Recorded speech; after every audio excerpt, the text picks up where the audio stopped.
Sorry about that. Prince Henry encouraged, then required, his mariners to keep accurate logbooks and charts, and to note for their successors everything they saw of the coast. Until that time, as a letter, October 22nd, 1443, of King Alfonso V complained, navigators' records had been haphazard and slovenly, not marked on sailing charts or mappi mondus, except as it pleased the men who made them. Now Prince Henry ordered all details to be marked accurately on navigation charts, which were to be brought back to Sagres, so that cartography could become a cumulative science. To Sagres came sailors, travelers, and savants from all over, each adding some new fragment of fact or some new avenue to facts. Besides Jews, there were Muslims and Arabs, Italians from Genoa and Venice, Germans and Scandinavians, and, as exploring advanced, tribesmen from the west coast of Africa. At Sagres, too, were manuscript records of the great travelers that Prince Henry's brother Pedro had collected during his grand tour, 1419 to 28, of the European courts. In Venice, Pedro had received a copy of Marco Polo's travels, along with a map which had all the parts of the earth described whereby Prince Henry was much furthered. With these facts came the latest navigating instruments and newest navigating techniques. The mariner's compass was already well known, but its use was still haunted by superstitious fears of its occult power, believed to be akin to necromancy. Only a century before, tricks such as those performed with the lodestone had got Roger Bacon in trouble. At Sagres, the compass, like other instruments, was tested only by whether it helped the mariner reach out farther and then find his way home. When Prince Henry's mariners went farther south than Europeans had ever gone before, they faced new problems of defining latitude, which could be best done now by measuring the altitude of the sun at noon. In place of the delicate, costly, and complicated astrolabe, Prince Henry's men used the simpler cross staff, a handy graduated stick with a moving cross piece, which could be aligned with the horizon and the sun to measure the angle of the sun's elevation. The cosmopolitan community at Sagres helped to make the quadrant, the new mathematical tables, and other novel instruments, which became part of Prince Henry's exploring equipment. At Sagres and the nearby port of Lagos, experiments in shipbuilding produced a new type of ship without which Prince Henry's exploring expeditions and the great seafaring adventures of the next century would not have been possible. The caravel was a ship specially designed to bring explorers back. The familiar heavy, square-rigged barca, or the still larger Venetian carrack, was suited for sailing with the wind. These worked well enough within the Mediterranean, where the size of a trading vessel was a measure of its profit, and by 1450 there were Venetian square riggers of 600 tons or more. A larger ship meant a bigger profit from more cargo. A discovery ship had its own special problems. It was not a cargo vessel. It had to go long distances in unfamiliar waters and had to be able, if necessary, to sail into the wind. An exploring ship was no good unless it could get there and back. Its important cargo was news, which could be carried in a small parcel, even in the mind of one man, but which was definitely a return product. While discovery ships did not need to be big, they had to be maneuverable and adept at the return. Feedback was the explorer's commodity.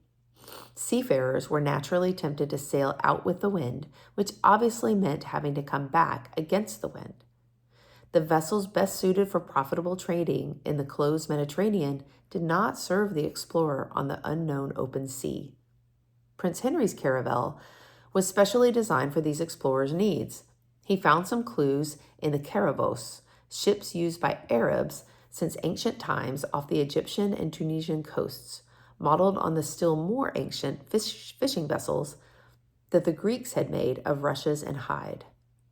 These dhows, rigged with lateen, slanting and triangular sails, carried Arab crews of as many as 30, in addition to 70 horses. A similar, smaller, even more maneuverable vessel, called the caravella, ELA ending equals diminutive, was in use on the Douro River in northern Portugal. Prince Henry's shipbuilders produced the famous caravel, which combined some of the cargo-carrying features of the Arab caravos with the maneuverability of the Douro River caravelas. These remarkable little vessels were large enough to hold an explorer's supplies for a small crew of about 20, who usually slept on deck, but in bad winter weather went below. The caravel displaced about 50 tons, which was about 70 feet in length and about 25 feet in the beam, and carried 2 or 3 lateen sails.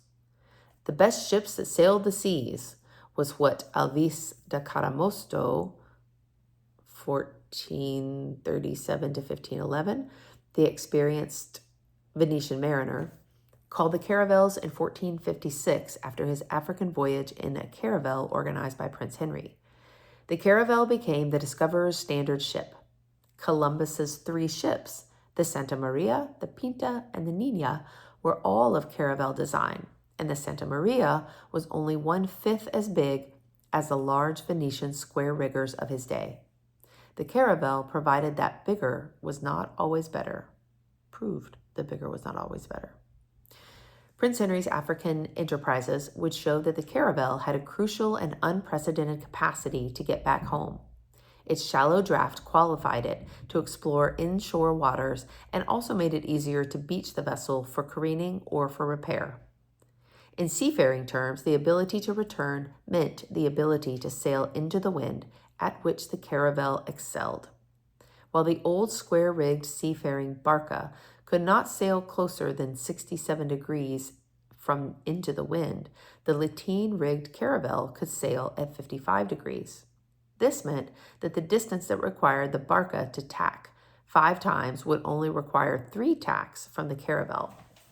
This saving of about 1/3 in time and distance could cut off many weeks at sea.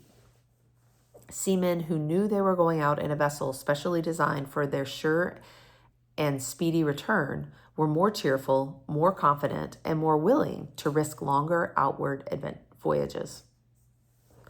Under Prince Henry's stimulus, Lagos, a few miles along the coast from Sagres, became a center for caravel building.